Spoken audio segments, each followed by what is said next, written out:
Okay, this is a video review of this Lemorele 10-in-1 USB-C hub. I'm going to open it up, I'm going to show you all the ports up close to the camera, and then we're going to do some data testing to make sure that the speeds are what you'd expect and there's not lower quality components being used in it. Let's get started. Okay, first things first, it's an entirely plastic construction. This is usually done to save costs, but it doesn't necessarily mean they've saved costs on internal components here. It's all labelled at the bottom here, which is good because you want these ports to be labelled.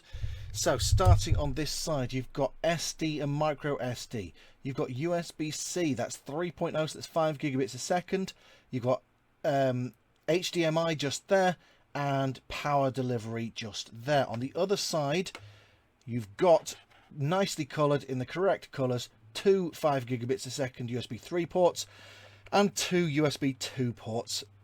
And at the end here, you've got a network connection as well. I'm assuming this is gigabit, but I'm going to be testing this, and these to make sure that the data speeds are up to scratch. Let's get started with the testing.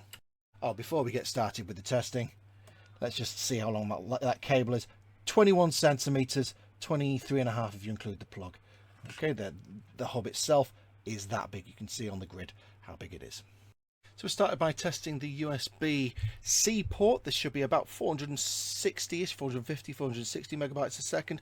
Yeah, 462 is a perfectly acceptable score for this. So the USB-C port is working at the 5 gigabits a second rate. That's great. Let's move on to the USB 3 Type A port. So we're now checking the USB Type A port. Again, it's USB 3 speed, so 5 gigabits a second is what we expect. So similar speeds to what we just saw. And yep, very similar speeds to what we just saw. Incidentally, I'm testing both of these ports using 10 gigabits a second SSD, so there's no bottlenecks. And it's coming through at the 5 gigabits a second speed. That's no problem. Let's check the SD card speed now. Okay, so we're now testing the micro SD card read speed. If it's a really good card reader, you'd expect in the 90s, a mediocre 130s, and a pretty poor one in the 20s. So it's not a great SD card reader. They've cheaped out a little bit on the SD card reader, and it'll work. It'll transfer photos, no problem, but you aren't going to get very good speeds for transferring it. So if you're planning on getting this for the SD card slot, yeah, it's a slow one. Just for the sake of completeness, I'm testing the USB 2 sockets, but these ports aren't really designed for data transfer, so you're going to get low speeds on these. They're designed for you to plug your mouse, your keyboard, your printer, that kind of thing in. So these speeds of around about 40 megabytes a second, absolutely in keeping with USB 2 ports. No problem with this speed. They're not designed for data transfer. Don't plug your hard drives into these, plug them into the blue ones. Finally, we're testing the Ethernet speeds. I'm using a simple down tester here, transferring a gigabyte file 5 times across my network using this connection. And it would normally be on a gigabit connection somewhere in the region of 400 megabits a second. So this speed here is just over half of what I would normally expect. So it's not the fastest network port either, if you're planning on getting this for network. The key to everything on this hub really is it will do it. It'll do a network connection, even if it's not the best. And this one's averaging, what's that, around about 23 roughly megabits a second.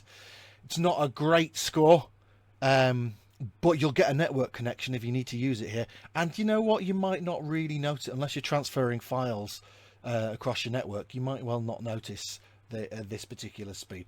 So all in all, yeah, it's not a bad little hub. For about 25 quid, you're getting a lot for that. A lot of different ports. None of them are the best, although the USB 3 ones are absolutely fine. We'll finish off by just testing the power delivery, and then we'll stop there. Okay, so we're going to do a power delivery test as the final test. It's currently charging this power bank at around about 18.2 watts. So now we're going to disconnect from here and connect into the power delivery port just here. And we're going to see what kind of difference you get when this hub is in the middle.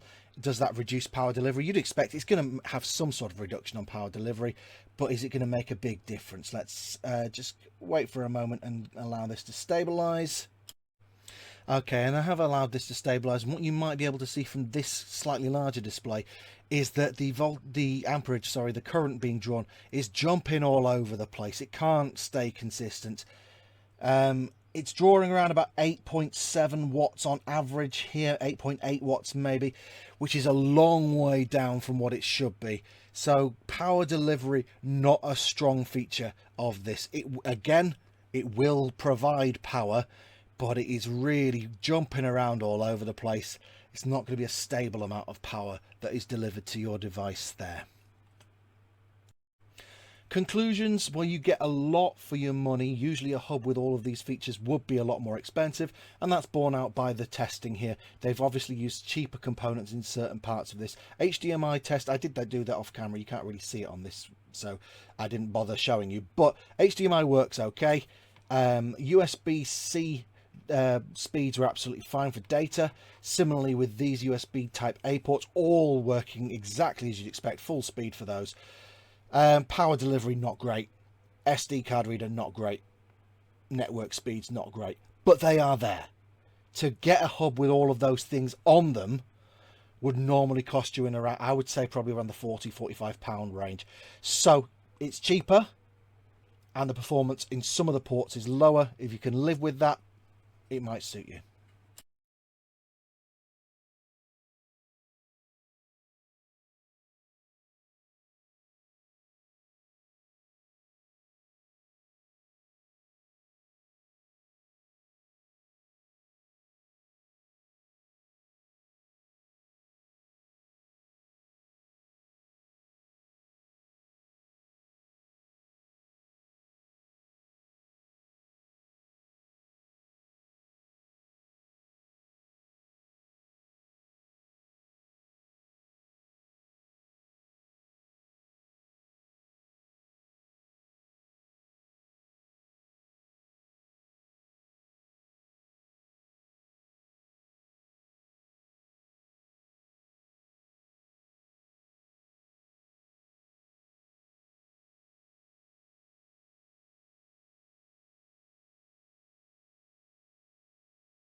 So, hier hätten wir den USB 10 in 1 Hub. Kam gestern an per Post und jetzt hier vorliegend. Der USB-C Hub hat hier nochmal eine Glassichtfolie zum Schutz.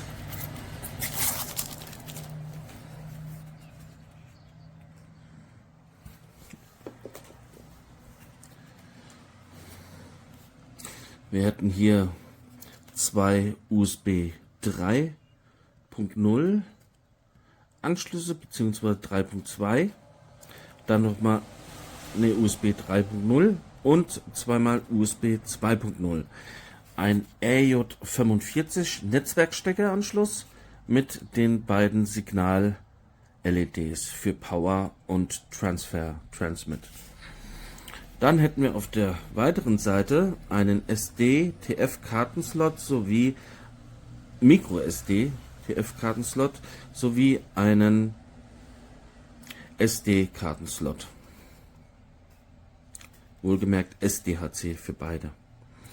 Hier haben wir einen Datatransfer für USB-C, einen HDMI-Ausgang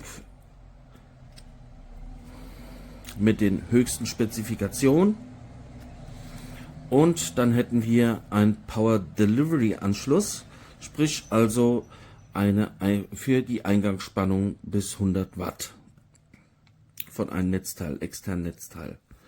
Hier der USB-C Anschluss.